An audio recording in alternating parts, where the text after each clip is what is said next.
ते वाद करताना तुझ्याकडे इथे आहे तर माझी सीता आणून दे, त्यानं आणून दिली असती. पण त्याने गाठ कोणाची घेतली? सुग्रीवची घेतली. त्याला ह्या समाजाची गरज होती. समाजातला सामान्य माणूस पाहिजे होता, लोकांची चिंता करणारा माणूस पाहिजे होता.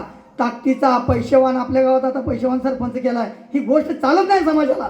तुम्ही डोसकी फिरले ती तुमची डोकी तळ्यावर राहणार. तर असा प्रकार ह्याच्या पुढे मरसोर घालला नाही पाहिजे. सरपंच असू द्या, मेंबर असू द्या, समाजाची सेवा करणारा पाहिजे, तुमच्या जनतेकडे बघणारा पाहिजे, ह्या लेकराबाळांकडे बघणारा पाहिजे, ह्या लेकराबाळांचं कौतुक करणारा पाहिजे, त्याच्या पुढची पायरी गाठण्यासाठी त्याच्या भावना पाहिजे. तुमच्या पुढाऱ्यांच्या भावना फक्त घर भरणे, भ्रष्टाचार करणे, दादागिरी करणे, तुमच्या लेकरांना चुरगळा मुरगळा काढून टाकणे. अरे अनेक पोरांची जी लग्न झाले त्याला पुढारी कारणीभूत आहेत. ह्या पोरांचं वाटो झालं, पिढ्या बुडा लागल्या, वंश बुडा लागलं. लाज वाटत नाही राजकारणात वापरून. आता आईबापाच्या उरावर लेकर सोले, त्या आईबापा लहानपणी खायची पंचधन, ही उळगोड बिगर लग्नाचा अज्ञानी राजकारणात फिरलेलं, घरात दारू पिऊन यायला लागले तर कुणी सांभाळत त्यांना? त्या पुढाऱ्यांच्या घरी पाठवा त्यांना आणि त्याची व्यवस्था कर म्हणावं. साल्या ही चालत नाही असलं. तुम्ही आजपर्यंत सावध राहा. आता मी काय जास्त बोलत नाही. रामासारख्याला गुरु लागला, श्रीकृष्णासारख्याला गुरु पाहिजे, छत्रपती शिवाजी महाराजाला गुरु पाहिजे, बाबासाहेबांना गुरु पाहिजे, अहिल्या देवींना गुरु पाहिजे. अहिल्या देवींचा गुरु त्यांचा सासराच होता मल्हारराव. मग मला सांगा ह्या लोकांना गुरु पाहिजे. तुम्ही तर कुठला आला रे? तुम्ही गुरु करा, माहिती द्या, माहिती घ्या, सांगा, ती लोक सगळी थांबवा आणि ह्याच्या पुढे मरतो निश्चित.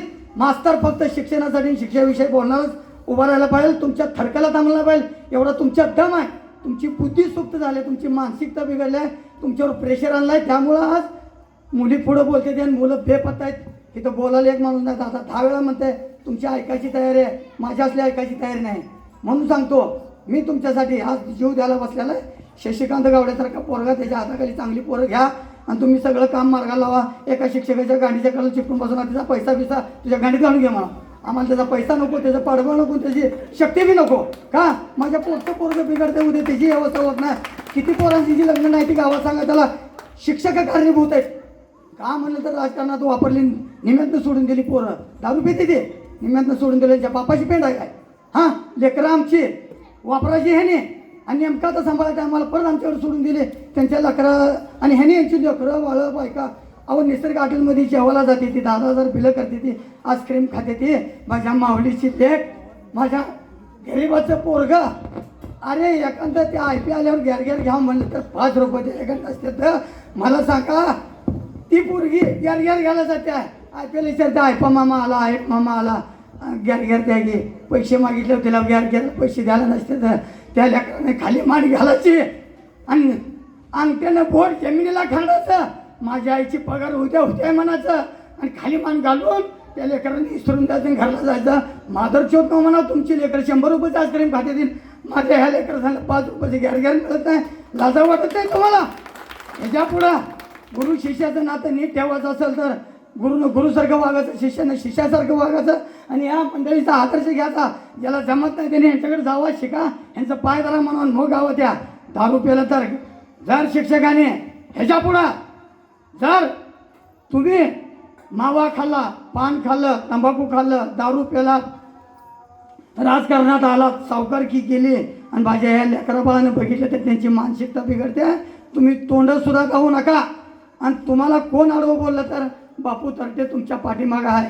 मी समोर नसन पण पाठीमागं आहे म्हणल्यावर पहिली घाण काढून, आज गुरु त्यालाच म्हणते ती, पहिली घाण काढू, दुसरी नीट बसू. तुमचं कल्याण झाल्याशिवाय राहत नाही. आज गुरुपौर्णिमे दिवशी मला हेच आवर्जून सांगायचं आहे. का माहीत आहे का? माझी लॅब झाले का? गुरु नीट नसल्यामुळं. तर गुरु शिक्षणातला गुरु पाहिजे चांगला, तिथंच चुका लागलाय. मग घरचा गुरु सुरेश गावडे होता, माझं घर नीट रांगेला लागलं. परत मला शिक्षण शिकवताना 4थीपर्यंत गावडे सर होते, माझं व्यवस्थित चाललं. परत गुरु नीट मिळाला नाही शिक्षणामधला, शाळा सोडून दिली. मग तिथं बी आगाऊपणा केला, 4 पोट कर झालं, घर फिरलं, घराचं वास फिरलं, घर फिरलं की घराचं वास फिरलं, काळावर काळा जन्म गेला, पुढच्याचा पाय खोलात पडला. अंधारात हात घाला, इचू चावला का साप चावला कळलं नाही. गडबडीनं भुकेलं जनावर वळचं उपसाला गेलं आणि काय तरी मिळालं म्हणून वाळूत मुताला गेलो. फेस पाणी हाताला लागलं नाही. तुम्ही जर नीट नाही वागला, लेकराकडे नाही लक्ष दिलं तर तुमच्या नशिबाला फेस पाणी सुद्धा हाती लागणार नाही.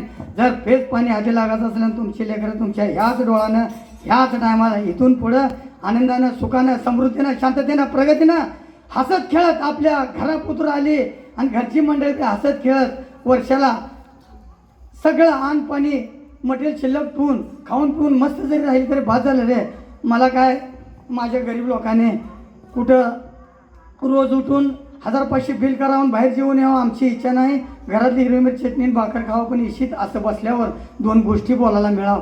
त्याचं दुःख ऐकावं, आपलं दुःख सांगावं आणि त्यानं हुरदा हलका करावं. माझं बी बरं चाललंय लागा, तुझं कसं चाललंय तर तुझं बी बरं चाललंय. ह्या 2 शब्दासाठी जिंदगी आहे. बरं वाटण्यासाठी ही जिंदगी आहे. बरं वाचण्यासाठी तुम्ही प्रत्येकाने प्रत्येक वेळेला प्रत्येक ठिकाणी तुम्ही जातीनं लक्ष दिलं पाहिजे. मी बोललं कुणाच्या मनाला लागला असेल, कुणाला सुख झालं असेल, कुणाला दुःख झालं असेल, मला त्याच्याशी काही देणं घेणं नाही. मी कशाचा विचार करणार माणूस नाही, कारण मला काय पाहिजेच नाही. मला पाहिजे तुमच्या हसण्यात मला हसायचं आहे, तुमच्या आनंदात मला आनंद आहे, तुमच्या सुखात माझं सुख लपलं आहे. आणि मी लय दिवसापासून वाट बघत होतो.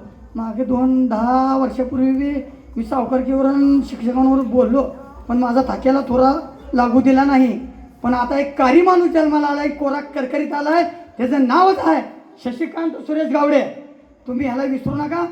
तुमचं नाही कल्याण झालं तरी ही नरडं कापून इथे इशित आणून उभा करतो आणि मी तुमच्या पाया पडून हात जोडून कळकळीची विनंती करून तुम्ही ह्याच्यावर लक्ष द्या.